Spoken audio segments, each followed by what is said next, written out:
Welcome to Cairo News. In the news today, unlike the English Football Association, who have listened to the will of the public and executed Article 50 in the European Championships, the House of Commons have left us with many unanswered questions with regard to the Brexit campaign.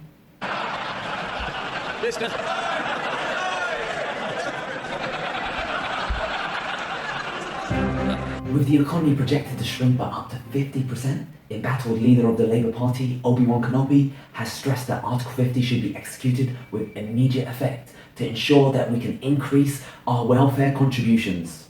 I hope he's going to say that negotiations will begin. So, instead of more extreme cuts to local services, which have hit the areas the hardest, this government needs to invest in those communities. Interestingly enough, SNP and Liberal Democrats have rallied around arguments for a second EU referendum, insisting that the people were lied to. Is it not the case that the problem that we run is that in the course of the campaign, statements have been made by those advocating vote leave, which are firstly false, and secondly, in many cases, unfulfillable? Implicit promise to end unskilled migration from the European Union. This was explicit. This is what they voted for. Does he believe that can be delivered? And that lies behind the call for a second referendum on the detail. To which Mr. Cameron tried his hardest not to say, "I told you so, guys."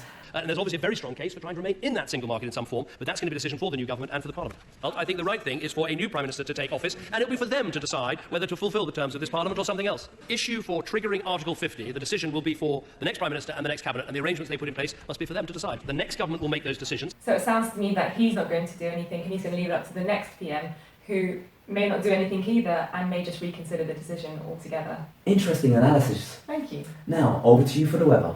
Thank you from the studio. Now, a bright start to the morning, with temperatures raising up to 19 degrees around midday. But be careful though, because there'll be a bit of rain around 6 o'clock in the evening, so don't forget to bring your rolly out with you. Have a nice day now. Back to you in the studio. Thanks for the update. Oh, British summertime. Hey, that's Brexit. Stay tuned on Cairo News for emerging headlines with regards to the EU referendum and Brexit campaign. News and analysis you can trust.